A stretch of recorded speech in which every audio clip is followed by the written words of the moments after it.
from Wolves also into the Doritos Deeper.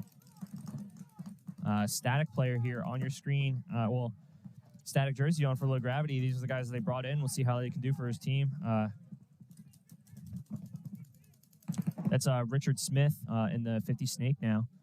Doing a really good job looking crossfield, shutting down the moves in the middle, and he gets one of them. I wonder if he got the second. No, he got the player out of the middle for Wolves, so that's at least one kill for this guy on your screen. Mirrored up in the Snake, but they got, Low Gravity. Wow. That was a good shot again for Richard Smith. That's at least a 2-pack. Good shot, kid. Down the wire, snaps him out in the Snake. Number 26, Zuko, for the Wolves. Low Gravity still has one more in the Snake behind him. Wolves are deep into their side of the field. And here comes the help from the back line. And a smart trade there by Low Gravity, but it looks like it's just coming down to a one-on-one again, out of the Snake and in the middle.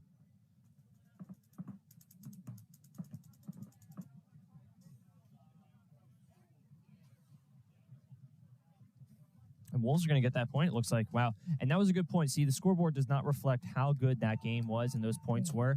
Low Gravity, it's coming down to a one-on-one, and they're just not pulling it out.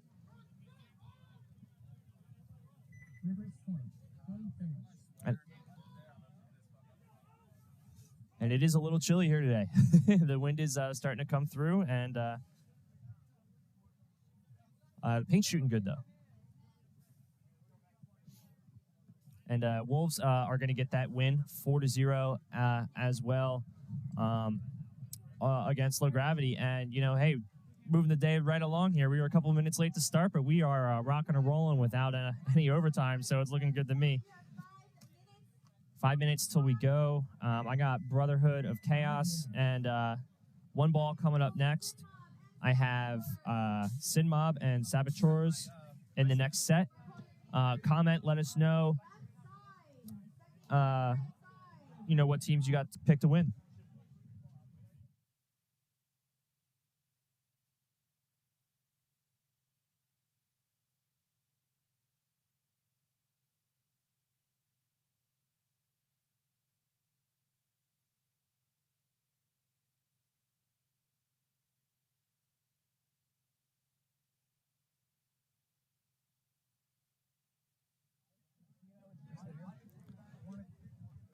So if you guys have any picks for who you got next in this next match, comment in. Let us know what you got.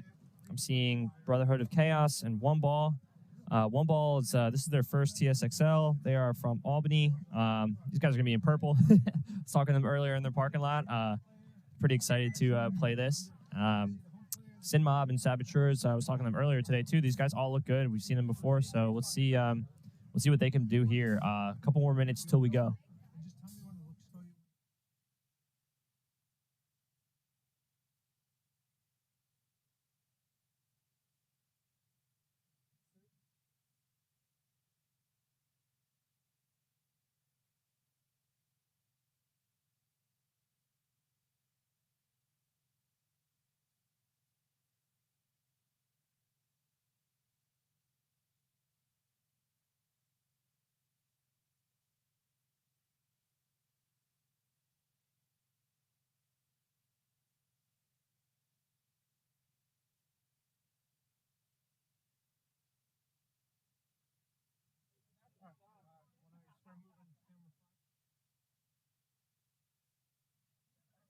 Thing's not loud enough. They can't hear it.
So just a couple more minutes here till we get going. Brotherhood of Chaos versus One Ball. Sin Mob versus Saboteurs. And looks like these are going to be their first games of the day. This is going to be the second set of the day. So we're rolling right along here. Not a couple minutes behind here, but this is going to be the 8:45 game coming up and starting here in a minute. And you can see here from the cameras moving around a little bit and the bunkers moving. It is actually kind of breezy. It's kind of cold. I'm cold. Shorts was a bad idea. I should have put sweatpants on. But you can see the One Ball guys coming out here on my right. They're going to be in purple. And I'm sitting right at the 50 snake, right where all the referees are hanging out. That's where I'm at. Cameraman James is up there, and Bob's taking care of stuff as usual. We got... I've never seen One Ball play before, so this is going to be interesting to see these guys come out and you know, see what they can do. It's really interesting to see a new team from a new field. You know, everyone's like playing, you know, within their rank, but I wonder if, you know, Division 4 here versus Division 4 there is a little bit different. I know it's definitely a different look, and you know, these Division 5 guys sometimes, you know, learn from the Division 4 guys. So we'll see if these guys have a good practice program back there, and we're going to see it against Brotherhood of Chaos. Not too sure where these guys are from, but we'll see what they can do.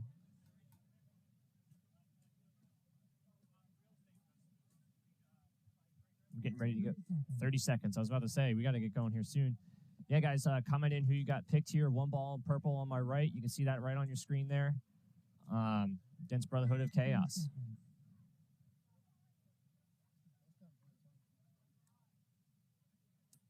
And these guys are from Albany. 10 seconds. Well, they definitely want the snake. And the Dorito side. Let's see what they got.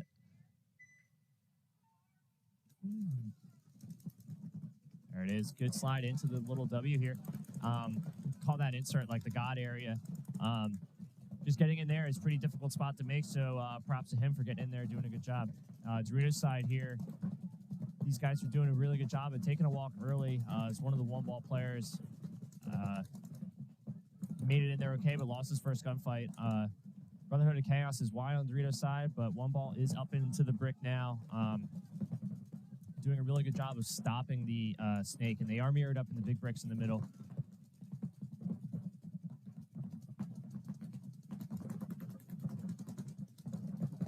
And it's a great view here on your screen. You can just see how these guys are mirrored up. They got one guy in the corner, one guy in the snake, and then they're mirrored up in the bricks. And it really does turn into a stalemate here of who makes the first mistake. You know, sometimes you force it too much and get clipped, but if you get through that gap and he's not paying attention to you, it's really nice to get in there and surprise him. They don't know he's right there, which is really awesome. We're going to see what happens here. He's about to get... Oh, man, you were about to get like 3 kills, my guy. Sometimes you just got to capitalize when you're right there. He could have stood up and really changed it around for him, but the One Ball guys being more disciplined, saying, hey, you come into our side, we're just going to shoot you. One Ball now winning from the middle. Brotherhood of Chaos is just getting dinked out here one at a time. They weren't able to attack as a team, and really good job here by Luke Bennett, who's in the corner here. I think that's Luke Bennett, yeah. He basically was just in the corner being a turret, which is crazy because that's what you need to do on this layout. You either need to have a turret in the corner or an island in the Dorito side, where the island is just going to say, hey, go down the snake, we're going to win. I'm not going to die. They're not going to get wide on us. I can check off either way. We'll be fine. And at the same time, if you send a quick guy out to this snake corner, and as tall as Luke is, he can see over everything, and he's just going to shoot down on people and control the snake, and that's exactly what he did. He got a clutch kill out of the 50 snake, which won his team that point. Without that kill, if he missed that shot, that snake player could have came down and got the kill on the snake, kill out of the middle, and then it would have been 2-on-2. So clutch kill of that game goes to Luke. That was really good snapshot on the wire there. Next guy's coming out, Sim Mob, Saboteurs. Those guys, yeah, Saboteurs on my right, Sim Mob on my left.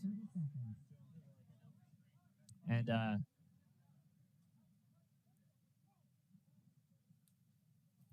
going to see what these guys do for the first...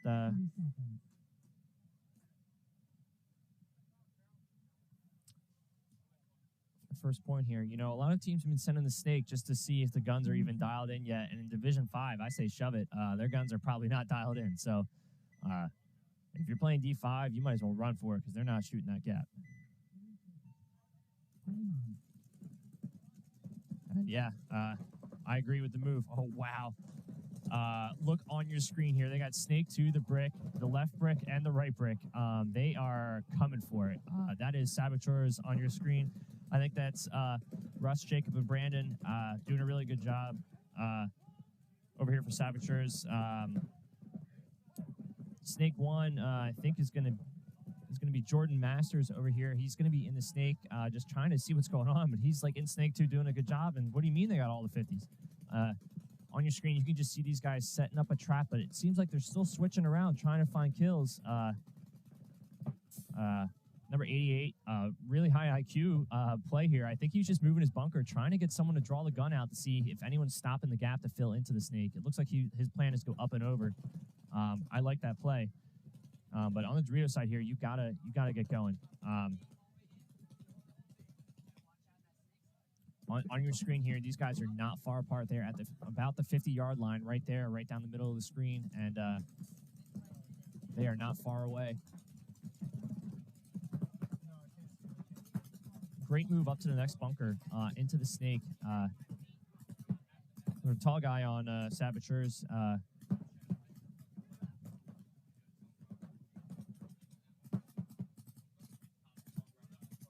Playing really disciplined right now. He's just saying, hey, if you get to that 50, that's fine. No, they're oh, and a great kill. Really disciplined here by Saboteurs to just, yeah, I think they're calling the defensive play saying, hey, we're about to win this. Let's kill some clock here. And I would agree. They took a lot of bunkers off the break, and I like that kind of strategy is, hey, we're going to come at you. High risk, high reward. And a great move down the middle. Gets 1. Gets 2. Gets 3. Uno, dos, tres. Saboteurs player here. I'm going to say that was either Dylan or Russ. I have here noted that Dylan's playing in the center. He ran through the center, so Dylan, you're going to get credit on that one. That was a great move. At least a 3-pack, if not a 4-pack for that guy in the middle there. I think he shot. And they're calling a penalty on something, so we'll see.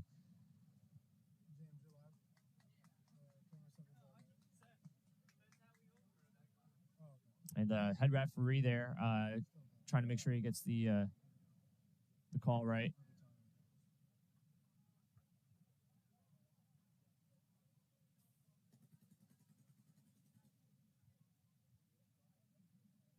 No points.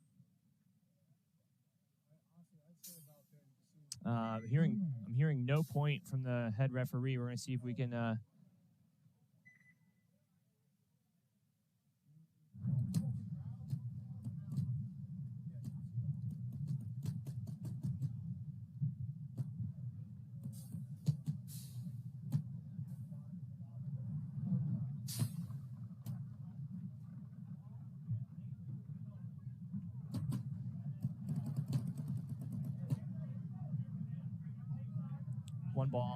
One ball, and Brotherhood of Chaos coming back out.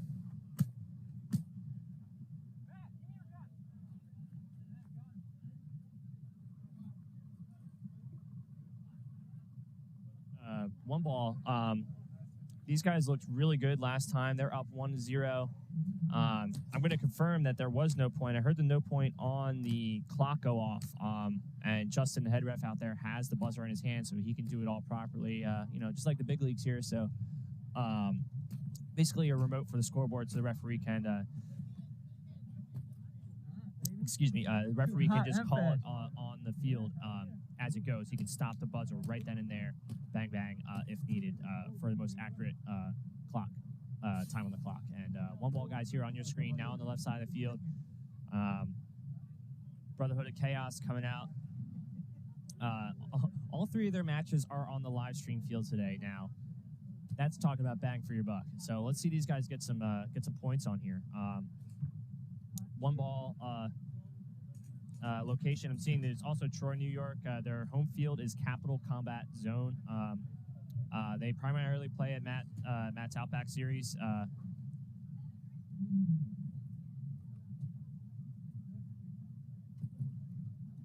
I was talking to some of those other guys. Some of them were saying Albany, some were saying Troy. I guess it's the same area, but some New York guys coming down here to North Jersey.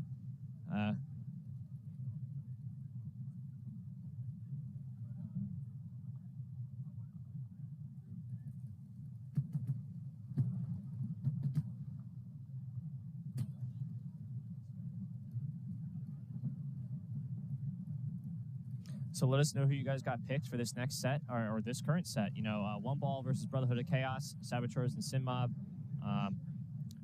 It looked like there was a penalty at the end against Saboteurs, even though they had a really good point. It felt like a dominant win. They were all three in the 50s. They were doing a really good job.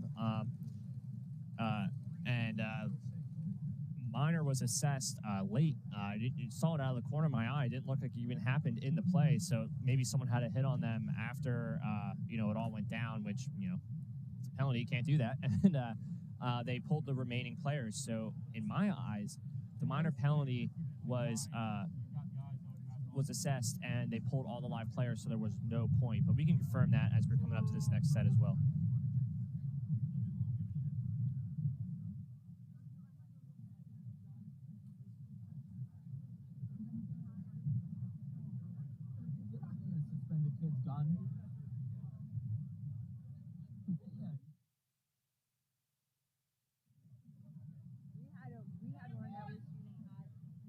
And we're coming back just a minute here until we get going.